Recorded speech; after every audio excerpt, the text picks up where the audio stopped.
Hello friends, welcome to channel. Exercise 1.2 का question number 5 है आपके सामने। चेक वेदर 6 की power n can and with the digit 0 for any natural number. कि आपको ये चेक करना है 6 की पावर n जो है, कोई भी नेचुरल नंबर जहां पर n है, n क्या वो एंड हो सकती है जिसके लास्ट में डिजिट 0 आए। ठीक है, ऐसा एंड हो सकता है क्या, ये आपको करना है। क्वेश्चन क्या है आपके सामने? क्वेश्चन ये है, मान लीजिए ये 6 की पावर 3 है। ठीक है, 6 की पावर 3 है। क्या आप इसको लिख सकते हैं 6 इंटू 6 इंटू 6, यानी कि 216। ठीक है, 216 आ गया। 6 की पावर 6 आपने देखा। ऐसे ही आपने कुछ भी इनके मल्टीप्लाई करी, ऐसे आपने इसका मल्टीप्लाई करेंगे 216 इंटू 216, फाइनली इसके लास्ट में 0 नहीं आएगा। ठीक है, तो आपको यहाँ पर कोई भी नेचुरल नंबर है, क्या 6 की पावर n, जहां पर n कोई नेचुरल नंबर है, उसको आप फाइनली सॉल्व करें तो आपका लास्ट में 0 डिजिट आएगी या नहीं, ये इनका क्वेश्चन है। तो आप इसको कैसे प्रूफ कर सकते हैं? तो सबसे स्मॉलेस्ट नंबर जिसके लास्ट में 0 हो वो क्या होगा? क्या होगा? 10। ठीक है, 100 होगा, लेकिन स्मॉलेस्ट क्या होगा? 10। तो आपको 10 के लिए क्या पता है? 10 के कितने फैक्टर होते हैं? 2 इंटू 5।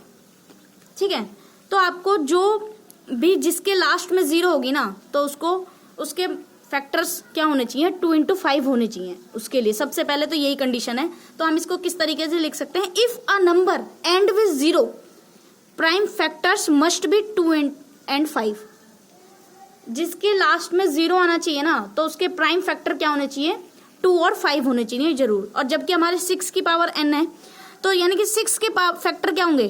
2 इंटू 3, तो यानी कि 2 इंटू 5 तो ये है नहीं, तो ये नहीं आएगा। इसके लास्ट में 0 नहीं आएगी कभी भी। तो चाहे इसकी कितनी भी वैल्यू रख लीजिए, आपका इसका 0 नहीं आएगा। जो यहाँ पर n क्या होगा? नेचुरल नंबर है, तो कोई कभी 0 नहीं आएगा। तो 6 की पावर n किस तरीके से लिख सकते हैं? Can not be end with digit 0 because 6 की power n does not contain the pair of 2 and 5। ठीक है, नाउ क्वेश्चन नंबर 6 है, explain why 7 into 11 into 13 plus 13 and 7 into 6 into 5 into 4 into 3 into 2 into 1 plus 5 are composite numbers. तो सबसे पहले ये जान लेते हैं पहले कंपोजिट नंबर क्या होता है। कंपोजिट नंबर मैंने आपको इसके इंट्रोडक्शन वीडियोस में दिया हुआ है। एक्सरसाइज 1.2 की इंट्रोडक्शन वीडियो में दिया हुआ है। नहीं भी आपने देखा है तो एक बार उसको देख लीजिए, और इसका डिस्क्रिप्शन बॉक्स में मैंने इसका लिंक सेंड कर दिया है, आप इसको एक बार फिर भी मैं इसको रिपीट कर देते हैं। कंपोजिट नंबर क्या होता है आपका? कंपोजिट नंबर वो होते हैं जिसके 2 से ज्यादा फैक्टर होते हैं। जिसके जो भी ये ऐसे नंबर जिसके फैक्टर 2 से ज्यादा हों, यानी कि आप उसके फैक्टराइजेशन करें तो उसके जो प्राइम फैक्टर्स होंगे ना, वो 2 से ज्यादा हों। या फिर क्या बोल सकते हैं कंपोजिट नंबर को? The numbers greater than 1। ऐसे नंबर जो 1 से बड़े हो और जो प्राइम नंबर ना हो, वो आपके क्या होते हैं? Composite number. ठीक है, तो हम इसको देख लेते हैं। इसका फर्स्ट पार्ट है इसका 7 इंटू 11 इंटू 13 प्लस 13। तो आप इसने इसको देखा, 13 इसमें कॉमन आ रहा है, प्लस लग रहा है क्योंकि यहाँ पर देखिए ये सब चीज मल्टीप्लाई में, या तो आप इन सब की मल्टीप्लाई करेंगे प्लस 13, फिर उसको ऐड करेंगे, फिर उसके फैक्टर्स निकालेंगे। It's too lengthy. तो आप क्या कर सकते हैं इजीली, ये बिल्कुल ऐसा नहीं करते हैं जितना मल्टीप्लाई, इतना आपको एग्जामिनेशन में अपना टाइम भी आपको कंज्यूम करना होता है। तो आप क्या करते हैं, 13 इसमें से कॉमन ले लिया, 7 इंटू 11 यहाँ पर बचा, इंटू 1 बचा था तो आप इसको नहीं भी लिखेंगे, कोई इशू नहीं है। तो 7 इंटू 11 बचा यहाँ पर, प्लस 13 1 जा 13। ठीक है, आपने 7 इंटू 11 77 प्लस 1 77 प्लस 1 78। आपने इन दोनों की मल्टीप्लाई लिख लिया, 3 इंटू 78। अब क्या 78 क्या आप फैक्टराइजेशन कर सकते हैं? कर लीजिए, आपको इतने बार बताया हुआ है, बाकी आप एक बार यहाँ पर फिर से कर लेते हैं। 2 से मल्टीप्लाई फैक्टराइजेशन करेंगे, 2 से डिवाइड करेंगे। ठीक है, आपने 3 से करेंगे, 3 से 13 बार, क्योंकि 2 से तो होगा नहीं। ठीक है, तो फाइनली इसके क्या क्या है factor?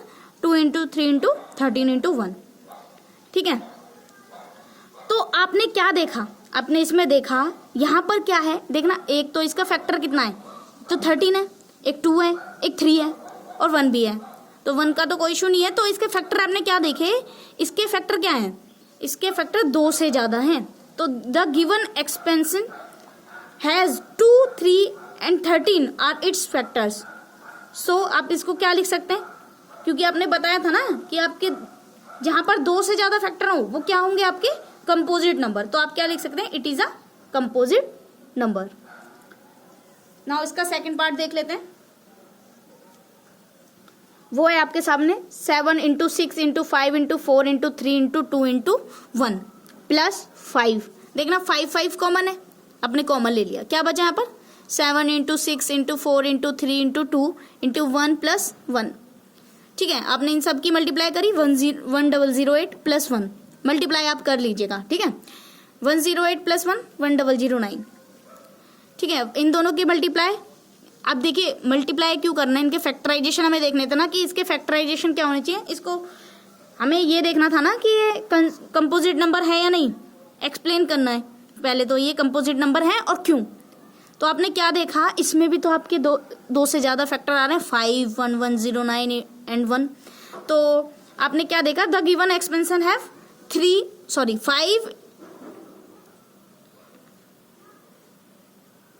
5, 1009 and 1 are its factors. तो आप इसको क्या लिख सकते हैं, this is a composite number.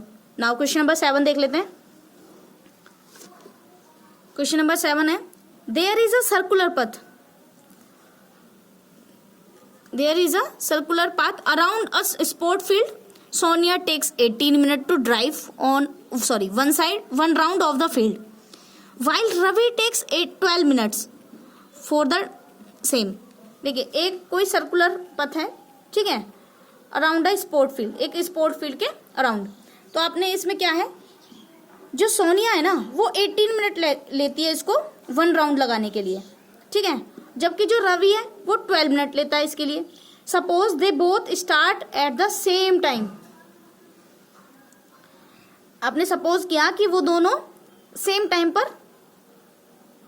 Suppose they start at the same point, आपने देखा कि वो दोनों सेम पॉइंट से स्टार्ट करते हैं एंड द सेम टाइम और सेम टाइम पर, and go in the same direction, और सेम डायरेक्शन में वो जाते हैं। After how many minutes will they meet again at the starting point.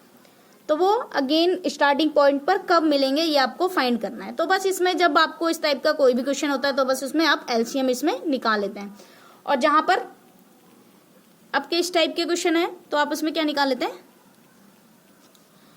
LCM इसमें निकाल लेते हैं। नाउ क्वेश्चन में क्या गिवन है आपका, क्या क्या गिवन है आपको, सोनिया टेक्स कितना 18 minute and Ravi takes 12 minutes. तो दे विल मीट भी आफ्टर, क्या आपको फाइंड करना था, हमने बोला था ना आपसे इन दोनों में बस एलसीएम फाइंड कर लेते हैं जब भी आपके पास इस टाइप का क्वेश्चन हो, या फिर कुछ घंटियां हैं जो स्टार्टिंग में आपको इतना मिनट लेती हैं इतने मिनट से, तो कुछ इस टाइप के रिलेशन में जो भी क्वेश्चन होगा तब भी आपको यहाँ पर एलसीएम निकालना होता है, ठीक है। तो 18 में आपने करा, आपने फैक्टराइजेशन तो आपको क्लियर ही हो गया होगा, अब तो पूरी एक्सरसाइज ही खत्म हो गई है ये वाली। 2 से डिवाइड करा 9, 3 से फैक्टर कर लिया 3 1 जा 3, तो आप इसको फैक्टर लिख सकते हैं 2 इंटू 3 इंटू 3, एंड 12 को लिख सकते हैं आप 12 के फैक्टराइजेशन, चलिए यहाँ पर है भी, तो 12 का फैक्टराइजेशन करा 6, 2 से 3 एंड 3 1 जा 3, तो इसको लिख सकते हैं 2 इंटू 3। तो इसका एलसीएम क्या होगा, एलसीएम होगा आपका 2 इंटू 2।